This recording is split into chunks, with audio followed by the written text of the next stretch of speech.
They erased my name. They called me unstable. And my own son smiled while he did it. My name is Bob Selvers. I'm 80 years old, born and raised in Dallas, Texas. I've lived through more than most men could stomach: war, loss, and the grind of making a living in a country that forgets you the second you're no longer useful. I carried a rifle in Vietnam when I was barely a man. Came back with a limp, nightmares, and a handful of medals that meant more to me than anyone will ever understand. They weren't decorations. They were proof that I bled, that I survived when better men didn't. And then my own son tried to rip it all away. His name is Daniel Selvers, 42 years old. The polished politician, the future of Dallas. He's mayor now, standing in front of cameras and shaking hands like he invented honor itself. Folks eat up his words. They see the sharp suit, the clean haircut, the promises of renewal. They don't see what I see: the arrogance, the hunger for power, the willingness to burn anyone who stands in his way. Even me, especially me. It happened on Veterans Recognition Day downtown. The streets were lined with flags, the brass band gleaming in the sun, kids clutching little paper stars and waving like it all meant something. I stood with my cane, back aching, but proud to hear the names of the men who had served. Then Daniel stepped to the podium. His voice rolled through the speakers, smooth and confident. Today we honor those who wore the uniform, those who sacrificed for our freedom. For a moment, I almost believed he meant it. Then he paused, looked out at the crowd, and dropped the blade. Not every story of service is true, he said. Some records don't stand up. And even in my own family, there have been exaggerations. The crowd went quiet. Heads turned. Whispers spread like a brush fire. I felt the eyes burning into me. Neighbors, old friends, even strangers judging, doubting. My son stood there, using my name as kindling for his own rise.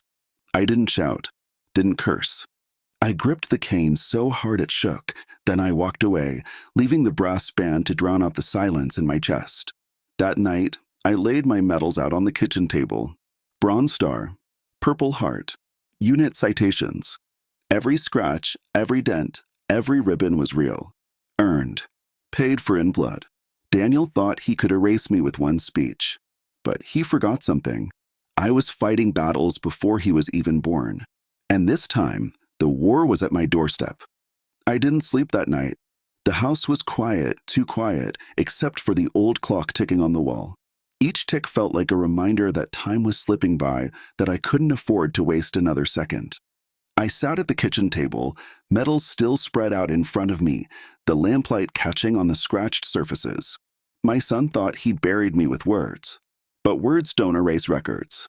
They don't erase truth. And truth was what I still had. I pulled out the metal lockbox I kept in the hall closet. Inside were folders, discharge papers, commendations, even letters from men I'd served with. Everything was in order, yellowed at the edges, but intact. My name, my rank, my unit, all there. Daniel hadn't just lied. He'd tampered with something. He'd gone digging in records that weren't his to touch.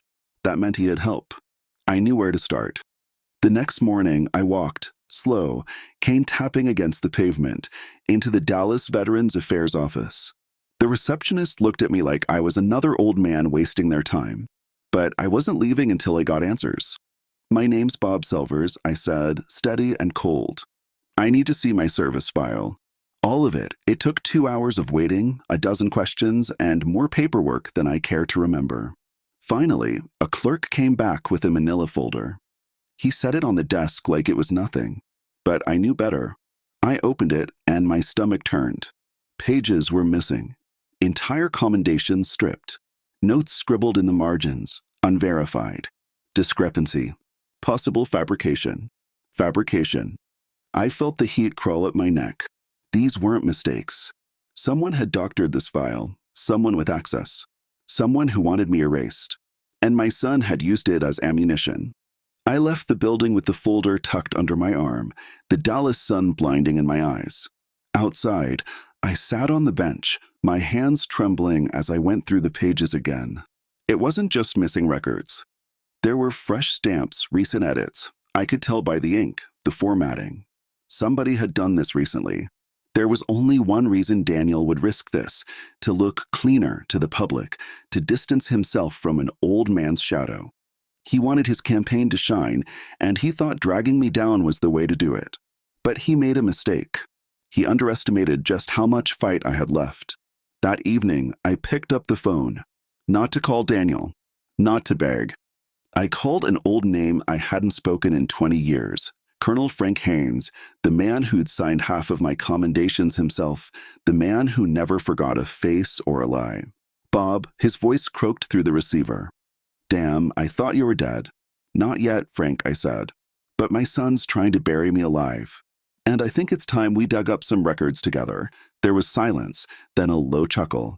"Send me what you've got. If he touched government files, we'll know.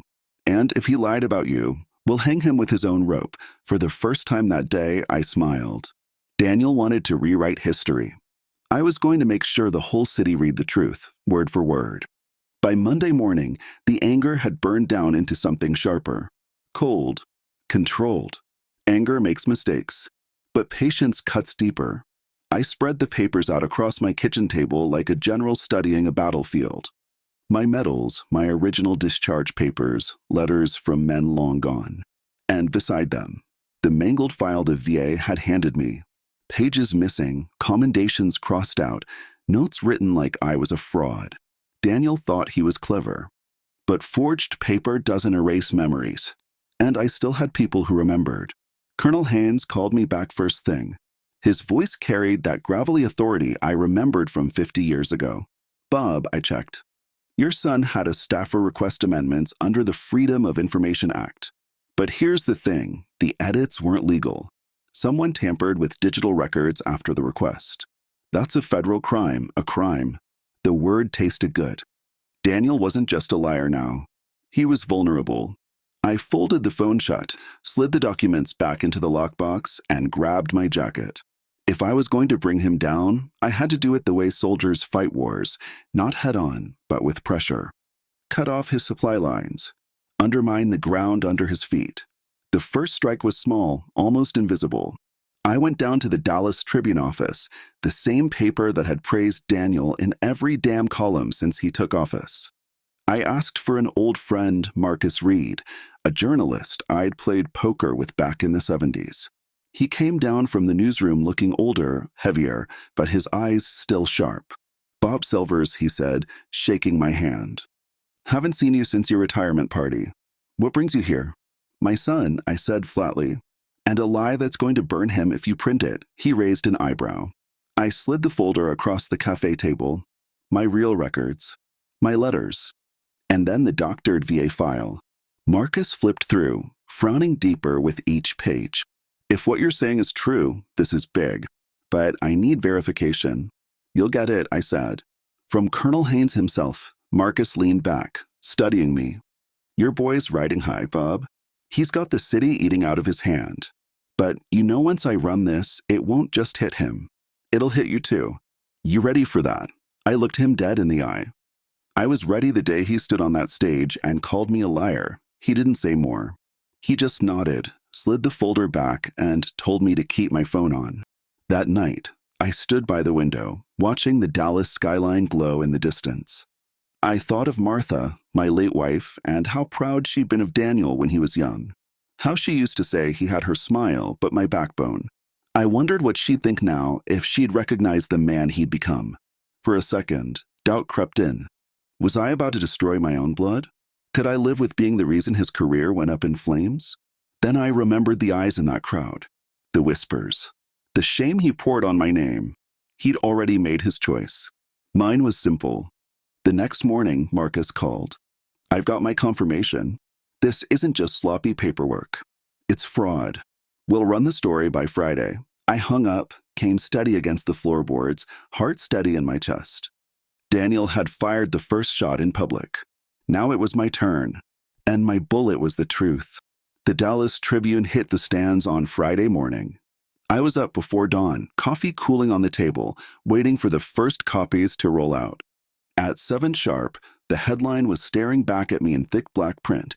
"Mayor's war record under question. Files show irregularities. Marcus hadn't pulled punches." He laid it all out in detail: the doctored VA files, the missing commendations, the suspicious edits made under Daniel's request. He even quoted Colonel Haynes, who confirmed the legitimacy of my original record and swore on the phone that any alterations were criminal. By 9, the phones at City Hall were ringing off the hook. I didn't need inside information. I could feel it. The story spread fast, burning through Dallas like a grass fire in August. Talk radio tore into it. Local TV anchors repeated the headline every half hour. Online, Daniel's polished campaign photos now sat beside words like fraud and dishonor. I stood at the kitchen sink, looking out at the street while neighbors walked past with papers tucked under their arms. Some glanced toward my house, hesitant, unsure, but none of them whispered this time. Not after reading the truth. My phone buzzed on the counter. Unknown number. I let it ring, then clicked voicemail. Daniel's voice came through tight, angry. Dad, what the hell did you do? Do you realize the damage you've caused? Call me back right now. I didn't. By noon, reporters were outside City Hall with cameras, waiting for a statement. Daniel gave one. I watched it on TV, the sound of his voice filling my living room. These allegations are politically motivated, he said, chin lifted. My father is 80 years old. He's confused. His memory isn't what it used to be. I love him, but I won't let his condition be weaponized against my service to this city. Condition. He said it so easily, like I was some broken piece of furniture to be pitted. The anger burned hot, but underneath it, I smiled. Because the more he talked, the deeper the hole got. That evening, Marcus called me. Bob, brace yourself. We've got national outlets picking up the story. CNN, Fox, even a few veterans groups online. They're demanding answers. Good, I said. Let them dig. The next day, I took a slow walk downtown, cane tapping the pavement. The city felt different. Billboards with Daniel's face looked almost ridiculous now, his confident smile overshadowed by suspicion. At a coffee shop on Main, 2 men in suits whispered over their phones, Tribune folded on the table between them. I caught pieces of their words: investigation, IRS, campaign donors. Daniel's allies were nervous. Perfect. But the biggest blow came on Monday. A veterans association I'd been part of decades ago released an open letter condemning the mayor for disgracing the record of a decorated serviceman. They included my medals in the statement, photographs of me back in uniform. Proof. Real proof, not doctored files. Daniel tried to fight back. He called me again, this time his voice softer, desperate. Dad, listen, we can fix this. Just say it was a misunderstanding. Say you were mistaken. Please, this is spiraling out of control. I sat in silence, phone to my ear, listening to the son who had stood on a stage and called me a liar. And then I hung up without a word. That night, I laid the medals back on the kitchen table, candles flickering in the dim light. I thought of Martha again. She would have hated this, hated seeing her boy and me at war. But I knew she wouldn't have forgiven what Daniel did either. He wanted power so badly, he was willing to smear his own father's name. Now that hunger was devouring him. The paper trail was just beginning. Marcus told me investigators were asking questions about Daniel's campaign finances, about where the requests for file alterations had come from. Every inquiry was another crack in his shiny facade. I poured myself a glass of whiskey and raised it to the empty chair across the table. To the truth, I muttered. The city of Dallas was finally seeing Daniel for what he really was. And I was just warming up. The July sun was brutal, pressing down on the roof of my old Buick as I pulled into the parking lot of the Dallas County Courthouse. The asphalt shimmered like black water, heat waves rising from it, but inside me there was only cold resolve. I'd filed my share of papers in this building over the years: taxes, deeds, business licenses, but today was different. Today, I carried a folder that would decide whether my son-in-law's arrogance finally caught up with him. I'd uncovered enough in the last few weeks to stitch together a clear picture: forged loan documents, gambling debts that made my stomach tighten, and the way he'd used Tiffany, my own daughter, as both shield and accomplice. It wasn't just disrespect anymore. It was theft waiting to happen, violence just beneath the surface. That's when I decided to play offense instead of defense. The clerk was a tired woman with horn-rimmed glasses, the kind who had seen it all. I laid the papers in front of her eviction notice, supporting deed copies, my sworn statement of the verbal agreement broken. She didn't look surprised, just efficient. 30 days, Mr. Silvers. Sheriff's Department will serve it within 48 hours. The sound of the stamp hitting the page was final, almost musical. That's the moment I realized my house was coming back to me. Walking out, I thought about Martha. I imagined her standing on the front porch the way she used to, watering her geraniums while the cicadas screamed in the trees. She would have told me to be patient, to give Tiffany more time, but even Martha had her limits. She'd never forgive Harry for what he tried to do. By the time I reached my Buick, my phone buzzed. Unknown number. Against better judgment, I answered. "Bob," came Tiffany's shaky voice. "Dad, we just got some papers from the sheriff." "What is this?" I let the silence drag. I wanted her to hear the hum of traffic, the muffled thump of my heartbeat, the absence of softness in me. "It's what it looks like," I said flatly. "You and Harry have 30 days to find another place to live." Her breath hitched. "You can't do this. This is our home." "No, it's mine. Always has been. You just lived in it while I paid every bill." She tried to argue, but her voice cracked. "Please, Dad. Don't do this to me." "You did it to yourself," I said, and hung up. That night, I stayed in the Pine Lodge Motel, papers spread across the flimsy desk like a battlefield map. Every confirmation number, every notarized document, every line of evidence against Harry I had it stacked like ammunition. I even created a binder, neat and methodical, the way I used to prep loan portfolios back at the bank. This wasn't revenge anymore. This was war. The next morning, I headed downtown to meet an old friend, Detective Jim Morrison, over coffee at a diner near Deep Ellum. He'd been retired 5 years, but his ears were still close to the ground. Jim listened as I laid out Harry's debts, the attempted forgery, the eviction. He leaned back, rubbing his jaw. "Bob, men like him don't take this lying down. Desperate people make stupid moves. You ready for that?" I met his eyes. "Been ready my whole life." He thinks I'm some old man he can push around. Let him try. Jim slid a card across the table. "A buddy of mine still works gambling enforcement. He's got files on Harry. If you want to put him in a corner, this is your path." I pocketed the card. "I don't just want him in a corner. I want him finished." 2 nights later, the storm hit. Literally. A Texas thunderstorm rolled across Dallas, sheets of rain hammering the motel roof, lightning flashing like camera bulbs. Around midnight, someone pounded on my door. I looked through the peephole and saw Harry drenched, wild-eyed, fists balled. Tiffany hovered behind him, pale and pleading. I opened the door just enough to speak. "You've got nerve showing up here." Harry stepped forward, but I blocked the frame with my body. "You think you can ruin me?" he spat. "You think you can take my house, turn Tiffany against me?" "Your house." I barked out a laugh. "You forged my name on loan documents, Harry. Don't you dare talk about ownership." His eyes darted, full of rage but also fear. "I can fix this. We can work something out." "No, you can't.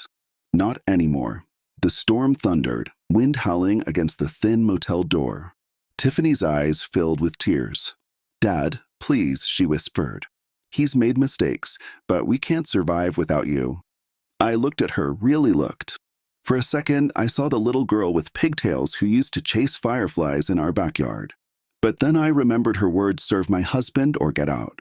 That girl was gone. "You'll survive," I said coldly. But not on my back, and I shut the door in their faces. I leaned against the wall, listening as Harry cursed, his voice cracking with desperation. Then came a dull thud, his fist slamming into the door. "This isn't over, old man," he roared. "You'll regret this." I waited until their footsteps finally faded into the rain. Only then did I let out the breath I'd been holding. My hands shook, but not from fear. From adrenaline. I knew Jim was right. Harry wasn't going to go quietly. He'd double down, maybe even lash out. But that was fine. I had truth on my side, and I had patience. The storm outside rattled the window. Inside, I sat back at the desk, flipping open the binder to the page titled Evidence, Harry Thompson. My pen hovered as I added a new line. Threat made at Pine Lodge, midnight, witnessed by Tiffany. This wasn't over. In fact, it was just beginning, and I was ready for his next move. Monday broke heavy and damp, the kind of Dallas morning that smells like wet concrete and hot brake pads.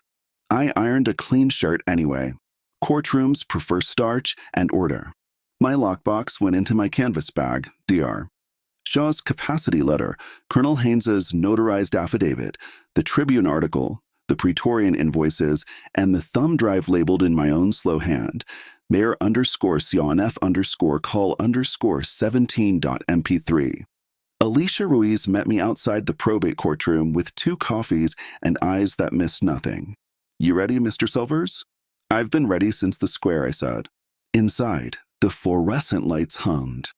The benches gleamed with the shine of 5,000 nervous backsides.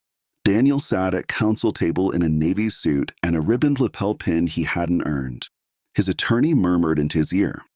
Grace Patel hovered 2 rows back, phone in her palm like a blade she could never quite sheath. Daniel looked over and gave me a small, patient smile.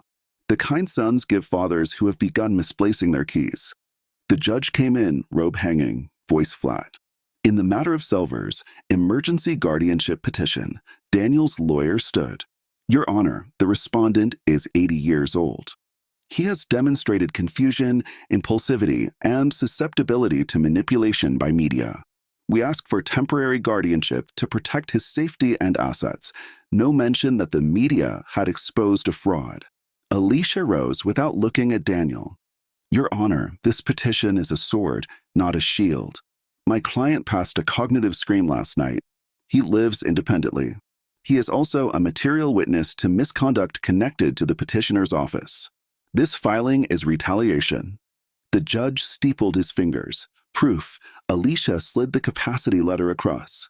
Dr. Mina Shah, board certified. She handed up the Haynes affidavit. Colonel Frank Haynes, retired, swears Mr. Silvers' service and commendations are legitimate. Then she nodded to me. I stood. My knees complained. I kept my voice even. Your Honor, my son stood in public and called me a liar. My records were altered after his office hired a digital remediation vendor. I have invoices and a recording of the mayor giving instructions regarding my file. I'm not confused. I'm angry. There's a difference. The judge took the letter, then the affidavit. He read, slow, lips pressing into a line. Counsel, the recording? Alicia set the thumb drive on the bailiff's tray, with the court's permission. The courtroom speakers crackled, then cleared. My son's voice filled the room, the same calm cadence he used to sell sidewalks and slogans. Use Praetorian. I don't care how they do it. I want those commendations gone, no gasps. Just stillness, the dangerous kind, the way a room holds its breath before thunder. Daniel's lawyer shot to his feet. Objection. Foundation. Authentic dash sit, the judge said, voice like a door closing. He looked at Daniel. Mayor Silvers, did you make that statement? Daniel opened his hands like he was offering a dove. Your Honor, that clip is out of context. We were discussing digitization. There's been a terrible misunderstanding. And then the judge turned back to us. Petition denied. No guardianship. Further, this court issues a temporary restraining order. Petitioner and agents will not contact respondent except through counsel. He tapped the bench with his pen. Additionally, I am ordering preservation of all records related to military service queries and vendor communications from the mayor's office and Praetorian Civic Solutions. Clerk, transmit to the district attorney and the VA inspector general by close of business. The gavel didn't bang. It didn't have to.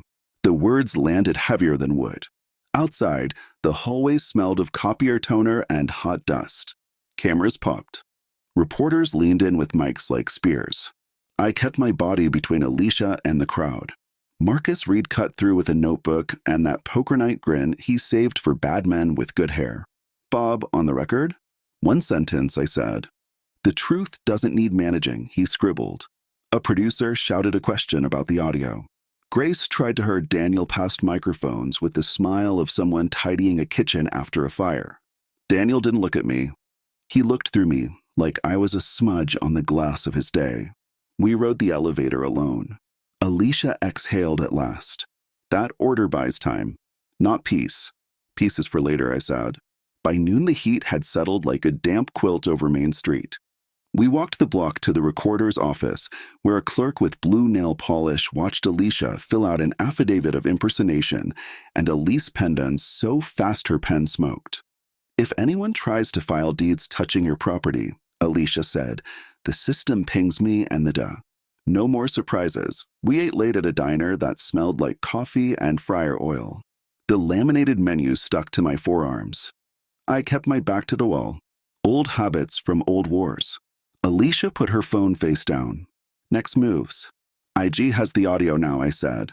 Marcus runs a follow-up at 5.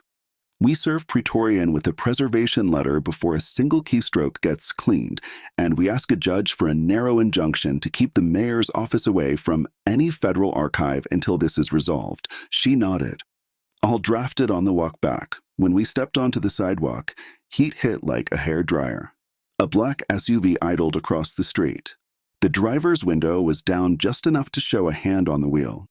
I memorized a dent on the back door and the partial plate. The SUV didn't move.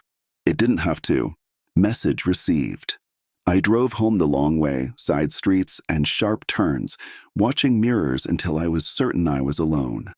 Inside, the house smelled like dust and old wood polish. I set the lockbox on the kitchen table and made coffee that tasted like pennies. The metals glinted under the lamp, small suns on a yellow sea of paper. My phone buzzed. Unknown number. I let it go to voicemail. A transcript popped up on the screen. You made a mistake, Mr. Silvers. Courts are slow. Optics change. Family is forever. I saved it. Title, Threat 1. Evidence doesn't just prove things, it arranges them. At 3, Colonel Haynes called. Heard the audio, Bobby, he said, voice thick. We were there. We know what you did. Tell me who I should talk to. Investigators will call, I said. Just tell the truth. That's all our side has ever had. At 4, Marcus texted a draft. He'd stitched the recording to invoices and quotes from the judge's order, the way you stitch skin to save a wound from becoming a mouth. The headline was spare and mean, Mayor's office ordered to preserve records after tampering claim. He asked for one more line from me. I gave him this. Public service begins with telling the public the truth. He sent a thumbs up and a lightning bolt. I dozed in my chair as the window bled heat. The AC coughed to life. Somewhere a lawnmower droned, the domestic buzz of a city pretending nothing was wrong. I woke to twilight and a silence that felt deranged. A floorboard creaked that shouldn't have. Not the polite complaint of old wood. A new sound, close and ugly. I stood slow, the cane light in my hand, and moved toward the hall. The front door was still latched. The back door, too. I checked the windows. All locked. Then I saw it, a shadow in the dust on the sideboard where my wife's small jewelry box sits. A clean half-moon where a box had been lifted and set down again by someone who didn't know I dust every Sunday out of habit and grief. Next to it, something new, a small black disc under the lip of the table, blinking once every 2 seconds. A microphone the size of a fingernail. I don't cuss much anymore. I did then, one quiet word that felt like a prayer for the opposite of mercy. I slid a bread knife under the disc and popped it loose into a ceramic mug. The light died. I wrapped the mug in a towel and placed it in the oven like a casserole. Old solutions for new problems. I called Alicia. They've been inside, I said. No broken locks. I found a bug. Leave it, she said, then corrected herself. No document it. Photos from 3 angles. Bag it. I'll have a tech meet you. Before I could hang up, another text came in. This time with a photo. My kitchen table. Tonight's paper. A blue Bic pen placed across the Tribune headline like an underline. The photo was taken from the end of my hall, from inside my house. The message beneath it was 4 words. 48 hours. Then consequences. Outside, thunder stacked in the west like something with a pulse. I took 3 photos of the text and saved them in 3 places. Then I slid the metals back into the lockbox and clicked the hasp shut. He had tried to bury my name in sunlight. Now he wanted to bury me in silence. The first didn't work. The second would be harder. I put on my jacket and picked up the bag. There's a point in every fight where you stop hoping for relief and start building it. Mine was now. I locked the back door, then the front, and walked into the hot Dallas evening toward the one place a man like my son can't quite manage the inside of a grand jury room. Tonight, I wasn't a father or a veteran or an old man with a cane. I was a witness with the match. The storm that had been building finally broke the next day, not in the sky but in town. Word about the eviction notice spread through Kalispell like grease fire. By the time I walked into the diner for breakfast, heads were already turning. Folks who'd known me for decades whispered, their coffee cups frozen halfway to their mouths. I could almost hear the questions passing from booth to booth. Did you hear Clark finally threw them out? Harry and Tiffany must have thought they could spin the story, paint me as the senile old man who lost his grip. But the thing about small towns is, people remember. They remembered the tuition checks, the wedding bills, the way I covered for them time and time again. Now, the picture was shifting. Instead of sympathy, there was suspicion toward them. At noon, Sheriff Dawes knocked on their door and served the papers. I wasn't there, but word traveled fast. Harry apparently exploded, shouting on the porch, his voice carrying all the way down the block. Tiffany tried to pull him back inside, her face pale as chalk. Some neighbors filmed it. By evening, one of those shaky phone videos was circling Facebook. In a town this size, that's the same as a televised scandal. I watched it in my motel room, the blue glow of the laptop throwing shadows on the wall. Harry jabbing the eviction notice at the sheriff, Tiffany crying in the doorway. His words slurred with rage. He can't do this. It's our house. He's crazy old and crazy. The sheriff just stood there, stone-faced, letting him dig his own grave. By the end of the video, Harry hurled the notice onto the lawn and stormed inside, Tiffany following with a look that told me the cracks in their little fortress were widening. That night, I didn't sleep much. My phone buzzed every hour, unknown numbers, voicemails I didn't bother to check. Instead, I organized the evidence files on my laptop again, each folder labeled neat as a banker's drawer, mortgage fraud, gambling debts, eviction, threats. The weight of years of quiet sacrifice pressed heavy on my chest, but so did something sharper satisfaction. For once, I wasn't the one swallowing disrespect. They were choking on their own lies. The next morning, I walked into Morrison's office at the police station. He had already seen the video. "Clark," he said, tapping the screen of his computer, "your son-in-law's temper is going to be his undoing. Half the town saw this. We're looking at possible disorderly conduct charges if he keeps it up." "Let him keep going," I said flatly. The more rope he pulls, the tighter the noose. Morrison leaned back in his chair, studying me. "You're not afraid he'll do something stupid? Desperate men make bad choices." "I know," I said, "but I've lived with that risk every day since Martha passed. Fear doesn't run the show anymore." That afternoon, a letter arrived at Pine Lodge slid under my door by the desk clerk. Tiffany's handwriting, shaky and rushed. "Dad, please. Harry's not himself. The debts are worse than I thought. I need your help. If you love me, call me. Before something terrible happens." I sat with that letter a long time. Her words were ink on paper, but her choices had been stone. She had stood beside him when he humiliated me. She had told me to obey or leave, and I had obeyed on my terms. The motel room felt smaller than ever.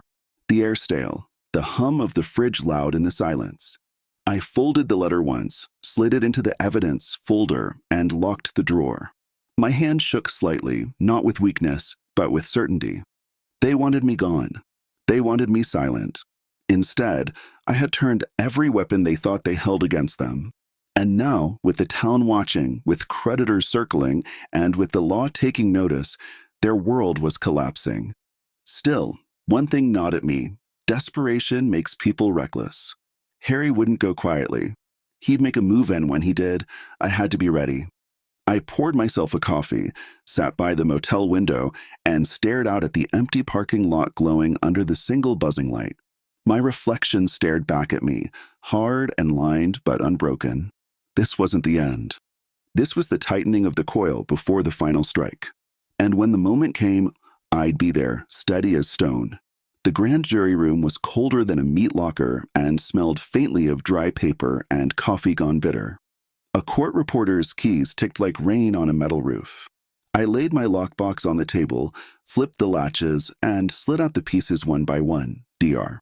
Shaw's letter, Haynes's affidavit, the city invoices to Praetorian, the preservation order, the forged quitclaim copy, and the thumb drive with my son's voice on it. I spoke slow. Dates, times, names, no speeches, just a road you could walk in daylight. When I finished, the Ada Sharp suit, tired eyes stacked the exhibits and said, "Mr. Selvers, you understand this testimony is under oath?" "I've understood oaths longer than you've been shaving," I said. "You have what you need. Use it." Outside, Dallas had that washed look after a night, storm gutters clattering, sidewalks glittering with grit. The cicadas had gone quiet, as if the city itself was listening. Alicia met me on the courthouse steps and tucked her hair behind one ear, wind pushing at her blazer. "Warrants are coming," she said. "City servers. Praetorian's office. Phones." The judge didn't blink. We didn't have to wait long. By noon, unmarked sedans lined up at City Hall like a funeral. Agents in windbreakers rolled in with bankers' boxes. The lobby echoed with hard shoes and clipped orders. On the evening news, the anchor's voice was smooth as glass while the crawl at the bottom did the shouting, investigation into records tampering at mayor's office. A chopper shot showed Praetorian's glass building lit up like a fish tank, shades up, silhouettes moving inside. I watched from my kitchen with the windows open and the smell of wet crepe myrtle drifting in. My medals sat in a neat line under the lamp. The house hummed in that way old houses do when they've decided they won't let you down. At 4, Daniel took a podium in a blue suit that fit like a lie. Grace stood behind him, still as a portrait. Cameras clicked.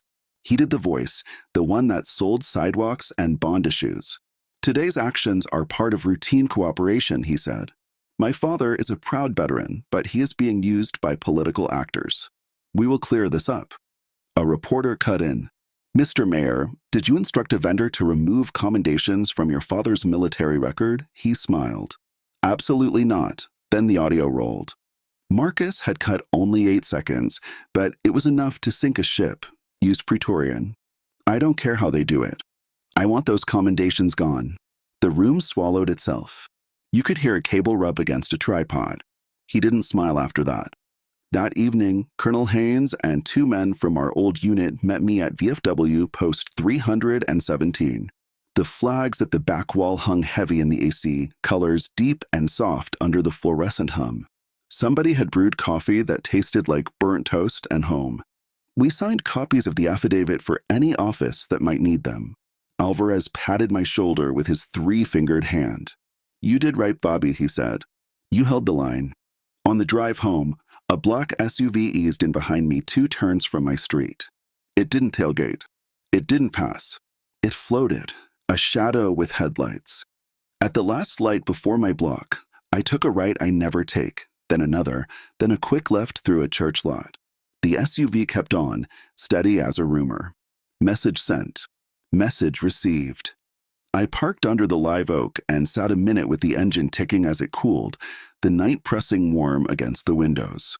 I thought of jungle rain, of men moving without sound. Old skills don't leave. They wait. I just set the kettle on when the doorbell rang. Not a pound. A finger on the button, polite and patient. Through the peephole, Daniel. Tygon. Eyes red, as if the suit had finally started to pinch. I opened the door and left the chain on. "Dad," he said, voice low. "We need to talk." "No," I said. "You need to listen." He looked past me, into the living room, like he expected to see some version of me that would fold. "You don't understand how this works. Optics shift. Stories fade. Family stays. You use family as a shield," I said. "You raised my name like a flag and then cut it down for parts." His jaw moved. "The boy I taught to throw a baseball was in there somewhere, but he learned other throws since." "If you love me, don't use that word like it's a lever," I said. "Here's what happens now. You step down. You cooperate. You apologize to the city, to the veterans, to me. Not the TV kind. The kind that hurts. Then you learn how to be small for a while. It won't kill you, he blinked. The wind gusted and sent a sweet damp through the screen. Somewhere down the block, a dog barked once, as if to put a period on it. You do this to your own father? He said, and the irony didn't even make it past his lips before it fell dead between us. I do this for him, I said, and tapped the medals on my chest with 2 fingers. For the men whose names live because paper kept faith when people didn't. He stood there too long, the way a man stands when his plan has run out of road. Then he tried a last trick, the voice soft as flannel. I'm scared, Dad. I know, I said. You earned it. He left without looking back. The porch swallowed the sound of his shoes. I shut the door, turned the deadbolt, and watched the chain settle. In the morning, the sun came up like a clean sheet. A press release hit at 9. The city council had accepted the mayor's resignation pending the investigation, effective immediately. Praetorian's site went dark, parent company statement full of words that mean nothing until a judge gives them weight. Marcus called and didn't gloat. You want a quote for the follow-up? Just this, I said. Records matter because memory lies. I took the forged quitclaim and the bug I'd pried from my sideboard and walked them into the Dawes office in 2 clear bags. The evidence clerk had a fresh Band-Aid on her thumb and wrote my name carefully. Chain of custody forms always feel like honesty made visible. It's a comfort, like a straight spine. In the afternoon, I drove to the Veterans Cemetery with the windows down. The road in is canopied by oaks. Sunlight flickers on your hands as you steer. I parked and carried a folding chair past the rows, the stones bright as teeth. I sat with men I knew by name and men I knew by the sound their mothers made at the graveside. I told them what happened. Not in detail. In shape. In weight. He tried to take it, I said. We took it back. A breeze moved the little flags. A finch hopped along a name I recognized and didn't peck. It just looked at me, head tilted, then went about its business. I breathed, deep and even, for the first time in a long while. When I got home, I boiled the kettle I'd never poured the night before and made tea the way Martha used to when my hands shook after nightmares. The house smelled like steam and old lemon oil. I wiped the dust ring from the sideboard where the bug had been and ran a fingertip over the clean wood. The line vanished. So did the feeling that I was being watched, like a weight slid off a shelf. Alicia texted, "Grand jury returns Friday. Sit tight." I smiled at the screen and put the phone face down. I wasn't sitting tight. I was just sitting. There's a difference. By dusk, the sky over Dallas went pink and then copper. I took the medals from the table and pinned them to the old suit I keep for weddings and funerals. I looked in the mirror and saw a man who had been both and survived both. I took them off again and put them back under the lamp where they catch the room's small sun. I wrote one last note for my file, the pen scratching steady on the paper. Statement given. Warrants executed. Resignation tendered. Name restored. Then I closed the lockbox and felt the click travel up my arm like a pulse. He tried to erase me. Now he's written where he can't be edited.